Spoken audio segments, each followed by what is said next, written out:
Bismillahirrahmanirrahim. Assalamualaikum warahmatullahi wabarakatuh. Bismillah, alhamdulillah, wassalatu wassalamu ala habibillah Sayyidina Muhammad ibn Abdillah wa ala alihi wa sahbihi wa mawalah.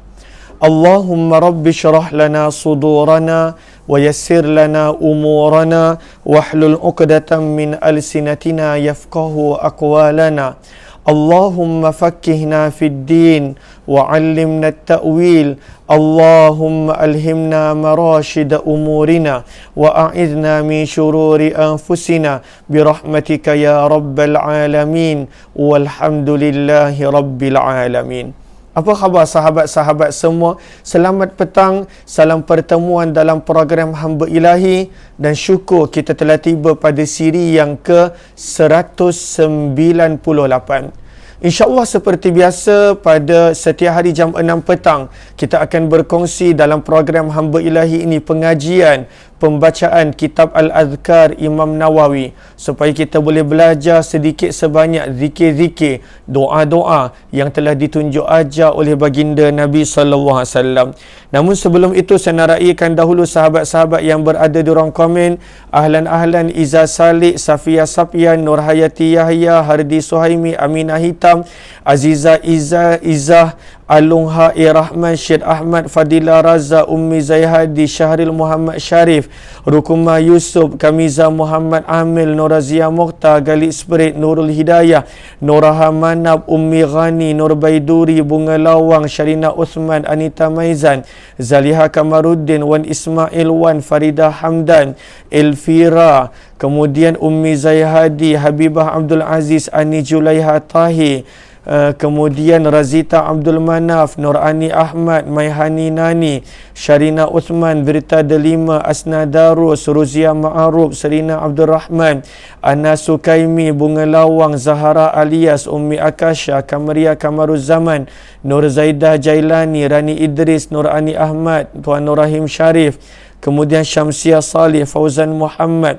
Rafi'ah Muhammad Salih, Muslimah Mahmud, Hairina Nawawi, Roslina Saharuddin, Tumirah Damiri, Rosna Ismail, Nadiah Nawawi, kemudian ahlan Karimah binti Abu Bakar, Rosna Ismail, Hajarah Zai, Aisyah Uthman, dan juga Kak Langsu, Ummi Akasha, Saadiyah Hasan, Azhara, Yaya Lia, Sihas Cika, Kasim Masya, serta Nur Lela Ibrahim. Ahlan semua. Saya harap saya dapat raikan sahabat-sahabat semua. Sengaja saya suka membaca nama-nama supaya boleh ingat nama-nama tersebut dan kita boleh saling mendoakan. Mudah-mudahan insya-Allah, walaupun tak pernah bertemu kebanyakan daripada sahabat-sahabat, moga-moga dengan ukhuwah bersempena dengan hikmah daripada wabak yang sedang melanda ini, Allah menjadikan kita dapat bertemu di hari akhirat kelak. Apa kata kita mulakan pertemuan kita dengan sama-sama kita perbetulkan dahulu niat. Moga-moga pertemuan kita adalah kerana Allah Subhanahu wa ta'ala. Nawaitu ta'alluma wa ta'lim wa tadhakkura wa tadhkir wa naf'a wal intifa' wal ifadata wal istifada wal hatha ala tamassuki bi kitabillah wa sunnati rasulillah sallallahu alaihi wasallam wa du'ai ila al-huda wa dalalati ala al-khair ibtigha'a wajhillah wa mardatih wa kurbih wa thawabih. Amin ya rabbal alamin. Amin ya rabbal alamin. Lalu saya lupa, waalaikumsalam warahmatullahi wabarakatuh kepada semua yang memberi salam. Terima kasih kepada semua yang mendoakan. Okey, hari ini kita nak sambung siri yang ke-198 ini. Sebentar. Kita nak sambung daripada muka surat yang ke-258. Kita nak sambung daripada muka surat 258 bab yang keempat. Mohon sahabat-sahabat bantu catat di ruang komen. Muka surat 2 siri 198, muka surat 258 bab yang keempat. Bab yang keempat. Lalu tajuk bab yang keempat ini adalah sedikit panjang. Namun sebenarnya tajuknya lebih panjang, namun penterjemah telah meringkaskan tajuknya. tajuk asalnya adalah babu jauh. Allahumma salli ala Sayyidina Muhammad. Sebentar, tajuk asalnya. Okey. Tajuk asalnya adalah babu istihbabi wasiyati ahlil marid wa may yakhdumuh bil ihsani ilaih wa ihtimaluh bil ihsani ilaih wa ihtimalih was sabri ala ma yashukku min amrih wa kadzalika al wasiyah biman qaruba sababu mautih bihaddin aw qisas aw ghairihima. Lalu tajuknya adalah berbunyi bab yang keempat, istihbab pada riwayat-riwayat yang menerangkan anjuran untuk wasiyah berpesan. Lalu sahabat-sahabat boleh catat terjemah yang saya sharekan satu persatu ni, supaya nanti boleh nampak terjemah yang asal dan terjemah yang telah diringkaskan. Terjemah yang asal yang Imam Nawawi bawa adalah bab pada pada menerangkan riwayat-riwayat, minta maaf, bab riwayat-riwayat yang menerangkan anjuran untuk siapa? Untuk berpesan kepada ahli keluarga pesakit. Lalu sebenarnya anjuran itu adalah untuk berpesan. Anjuran untuk berpesan kepada ahli keluarga pesakit. Satu, nak pesan kepada siapa? Nak pesan kepada ahli keluarga pesakit. Yang kedua, nak berpesan kepada siapa? Wa may yakhdumuh, pada orang yang pada waktu itu berkhidmat kepada orang sakit. Lalu bab ini sebenarnya adalah anjuran untuk kita banyak memberi nasihat, pesanan kepada keluarga pesakit dan orang yang berkhidmat kepada pesakit. Okey. Kemudian di hujung itu, yang ketiga, nak pesan kepada siapa? Al-wasiyatu biman qaruba sababu mautih. Dan juga berpesan kepada orang yang hampir dan dekat sebab kematiannya, disebabkan had ataupun kisas dan lain-lain. Lalu kita nak pesan kepada tiga orang ni. Nak pesan kepada ahli keluarga pesakit, nak pesan kepada orang yang khidmat kepada pesakit, nak pesan kepada orang yang dekat dan hampir sebab kematian disebabkan had ataupun kisas.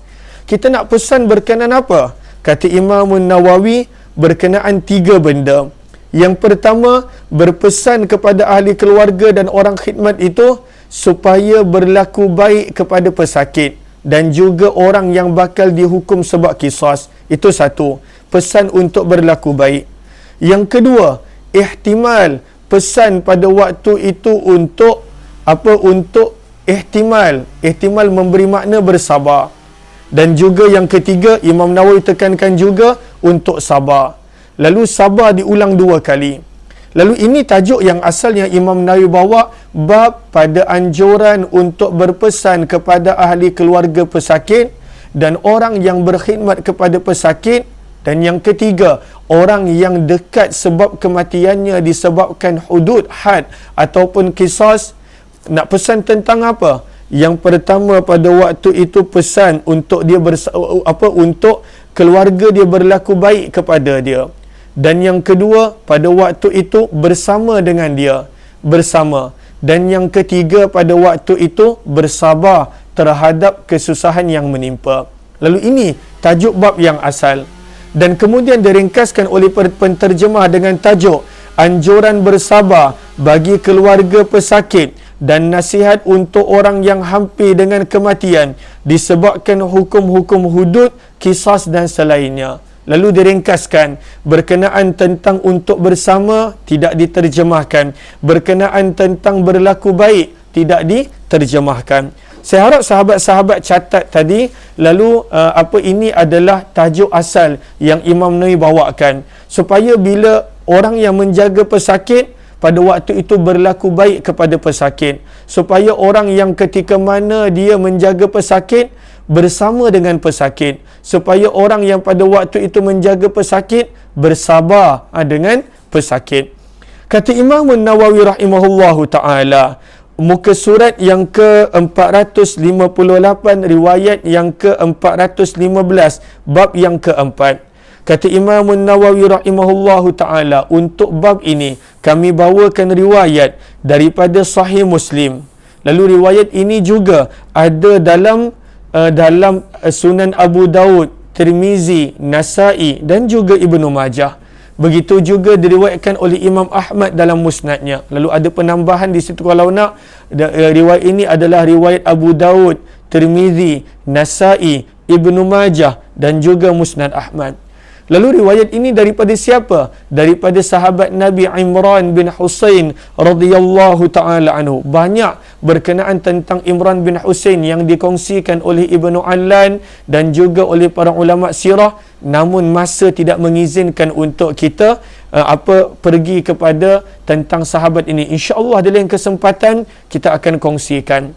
Maka daripada Imran bin Husain, annamra'atan min Juhainah, sesungguhnya bahawa ada seorang wanita daripada kabilah Juhainah. Lalu dalam riwayat ini Imam Muslim membawa riwayat seorang wanita daripada kabilah Juhainah. Dalam riwayat yang lain menyebut bahawa wanita ini datang daripada Banu Ghamidiyah. Macam dalam Riyadhus Salihin riwayat Imam Muslim juga dengan perkataan Ghamidiyah. Ghain, alif, mim, dal, ya dengan ta marbutah.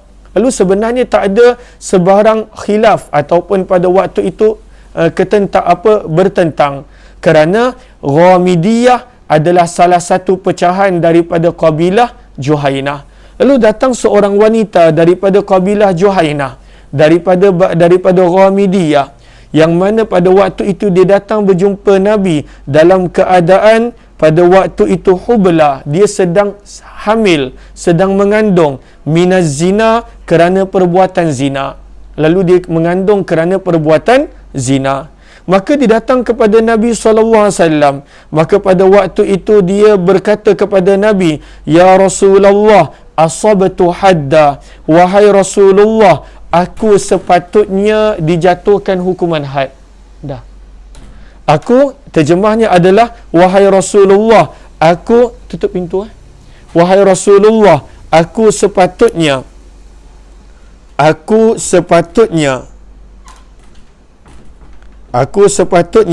mendapat hukuman had. Had maksudnya hudud. Hudud tu jamak, had tu singular. Lalu pada waktu tu dia datang jumpa Nabi dalam keadaan pada waktu tu dia mengandung hubla minaz zina, akibat daripada perbuatan zina. Lalu dia minta Nabi SAW untuk jatuhkan had padanya. Untuk Nabi pada waktu itu hukum dia kerana dia telah melakukan perbuatan zina. Maka pada waktu itu dia berkata dengan Nabi, "Fa'aqimhu alayya." Maka wahai Rasulullah, oleh kerana itu lakukanlah sekarang. Dalam keadaan mengandung dia minta Nabi SAW melakukan begitu. Maka pada waktu itu Nabi SAW panggil wali dia, dan Nabi SAW bersabda kepada walinya. Apa yang Nabi SAW bersabda? "Ahsin ilaiha fa idza wada'at fa'tini biha." Maka sekarang ni dia dah kena wajib hukuman had sebab dia mengaku ikrar. Maka pada waktu itu sabda Nabi SAW, "Ahsin ilaiha." Kepada wali dia, berlaku baiklah kepada dia. Jangan kerana dia dah mengaku dia melakukan zina, pada waktu itu dipulaukan dia, ataupun pada waktu itu diperli dan diejeknya. Tidak, berlaku baiklah kepadanya.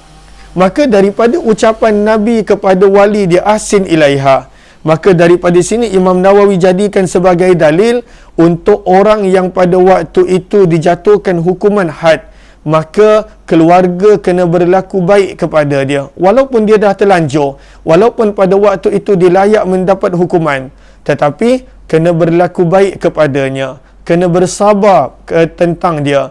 Kena pada waktu itu, Allahumma salli ala Sayyidina Muhammad, kena bersama dengan dia. Lalu daripada sini juga Imam Nawawi jadikan ini sebagai dalil untuk pada waktu itu kelakuan bersama dengan orang sakit. Bila ada orang sakit, maka pada waktu itu kena bersama dengan dia, kena bersabar dengan dia, kena pada waktu itu berlaku baik kepada dia.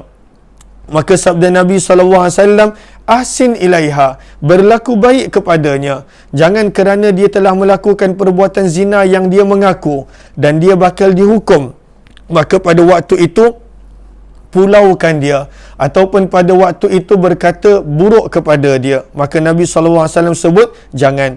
Faiza wada'at, apabila dia sudah melahirkan dan selesai pada waktu itu kelahiran, pantang dan sebagainya, sabda Nabi, fa'tini biha, maka bawalah dia datang berjumpa ku. Maka pada waktu itu kata Imran bin Husain, maka hal itu dilakukan. Setelah itu, bila wanita itu selesai melahirkan, selesai pantang dan sebagainya, maka Nabi SAW memerintahkan untuk menguatkan ikatan pakaian wanita tersebut supaya tidak terbuka aurat dia, supaya tidak terbuka auratnya bila direjam. Maka wanita itu direjam. Kenapa? Sebab hukuman zina untuk orang yang telah berkahwin pada waktu itu adalah direjam. Maka wanita itu direjam. Dan kemudian wanita itu meninggal dunia. Ketika mana meninggal dunia, maka Nabi SAW solatkan dia. Ketika mana Nabi SAW nak solatkan dia, inilah waktu itu Umar bin Khattab datang jumpa dengan Nabi. Dia kata, wahai Rasulullah, wanita ini adalah orang yang berzina, kenapa engkau nak solatkan dia? Maka Nabi SAW bersabda, laqad tabat taubah, sesungguhnya wanita ini telah melakukan satu taubat, yang mana kalaulah taubat wanita ini diagihkan untuk 7 orang daripada kalangan penduduk Madinah, nescaya mencukupi.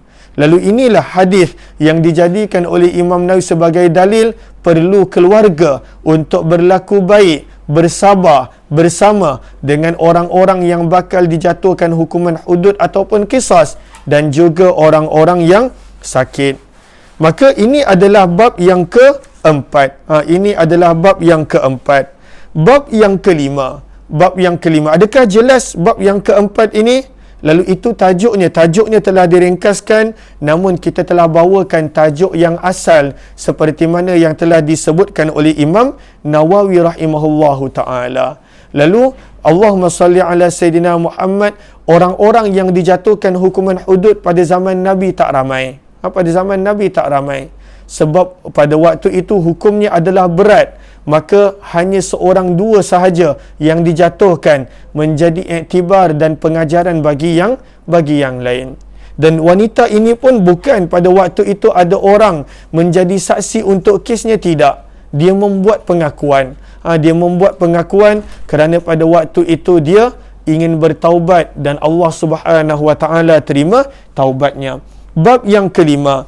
Lalu kata Imam Nawawi pada bab yang kelima, babu, kata Imam Nawawi, Allahumma salli ala Sayyidina Muhammad, babu ma yaquluhu man bihi suda' au humma au ghairihima minal awja'. Kata Imam Nawawi, riwayat berkenaan zikir yang diucapkan oleh orang yang sakit kepala ataupun orang yang demam ataupun selain daripada dua ini. Lalu kalaulah seseorang tu pening kepala, apakah doa yang dia patut baca? Kalaulah dia demam, apakah doa yang patut dia baca?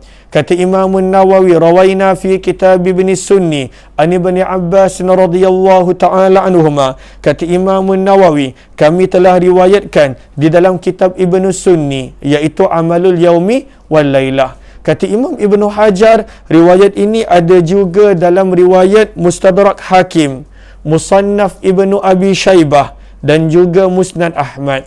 Lalu ada dalam 3 kitab lain, kata Imam Ibnu Hajar, ada dalam riwayat Mustadrak Al-Hakim, ada dalam riwayat Musannaf Ibnu Abi Shaybah, ada dalam riwayat Musnad Ahmad. Ibnu Sunni meriwayatkan daripada Abdullah bin Abbas radhiyallahu anhuma bahawa baginda Nabi sallallahu alaihi wasallam telah mengajarkan doa untuk daripada setiap penyakit, termasuklah doa untuk penyakit demam. Lalu seseorang itu dia patut mengucapkan. Lalu kenapa Aisyah tu? Okey, dia tak nangis. Okey. Lalu ada orang potong pokok dekat rumah mak mertua saya, lalu ingatkan Aisyah, dia takut. Okey, dia tak nangis. Okey. Lalu Nabi SAW ajar untuk baca doa ini ketika mana demam ataupun penyakit-penyakit yang lain. Apakah doanya? Maka doanya jom kita baca sama-sama. Bismillahil kabir. Jom kita baca sama-sama. Bismillahil kabir. Na'udzubillahil azim. Na'udzubillahil azim.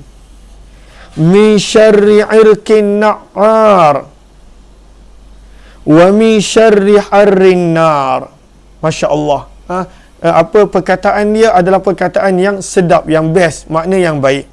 Lalu, apakah doa dia? Bismillahil kabir. Lagi sekali kita baca. Bismillahil kabir.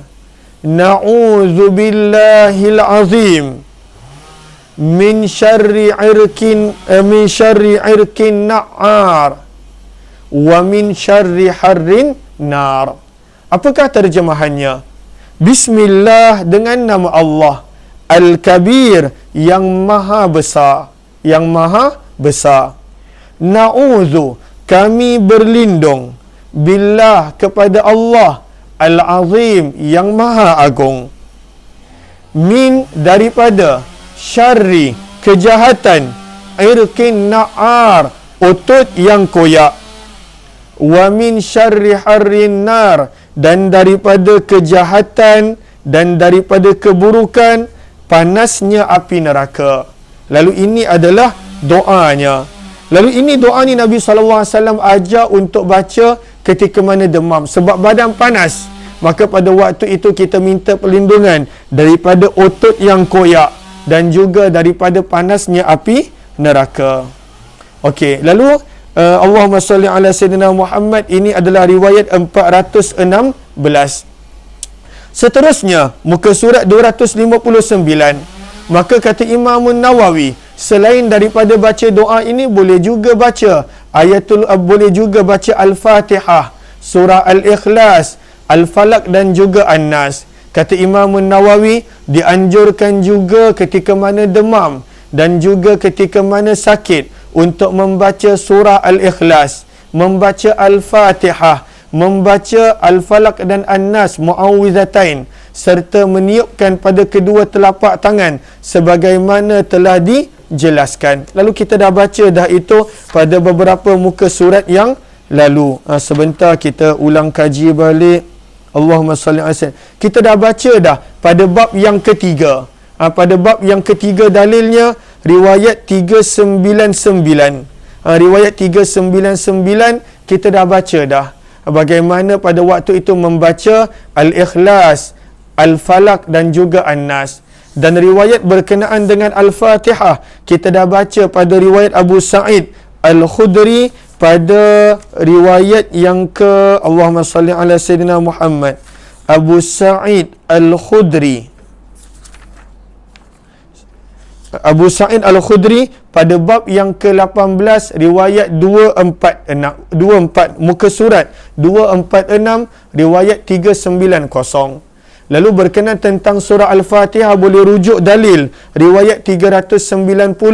Berkenaan tentang Al-Falaq, Al-Ikhlas, Al-Falaq dan An-Nas, boleh rujuk riwayat 399. Lalu sahabat-sahabat boleh catatkan di situ supaya boleh tahu rujukannya adalah mana nanti. Riwayat 399 untuk untuk Al-Falaq, Al-Ikhlas dan juga An-Nas. Bolehkah kita teruskan? Okey. Bab yang seterusnya, alan-alan kepada sahabat-sahabat yang baru join, mohon jasa baik untuk bantu share, bantu untuk kongsi, bantu untuk sebar luas tak rakan-rakan yang lain. Moga-moga lebih ramai yang beroleh manfaat. Adakah suara saya jelas? Saya harap suara saya adalah jelas. Sebab sebenarnya dekat belakang ni, dekat luar rumah, ada orang tengah potong pokok. Dekat dalam rumah, pokok yang almarhum ayah mertua saya tanam dah terlalu longgar, hampir pada waktu tu nak jatuh ke pagar. Lalu sebab itu alhamdulillah ada jiran yang bantu untuk potong. Okey. Lalu bab yang keenam. Bab yang keenam, Allahumma salli ala Sayyidina Muhammad, kita akan sambung esok insya-Allah. Kita akan sambung esok bab yang keenam. Lalu saya harap bunyi bising potong pokok tidaklah mengganggu, dan insya-Allah kita akan sambung esok. Sebab sebenarnya jiran tengah bantu tolong pokok, dan tak elok pula kalaulah saya tak bantu apa-apa.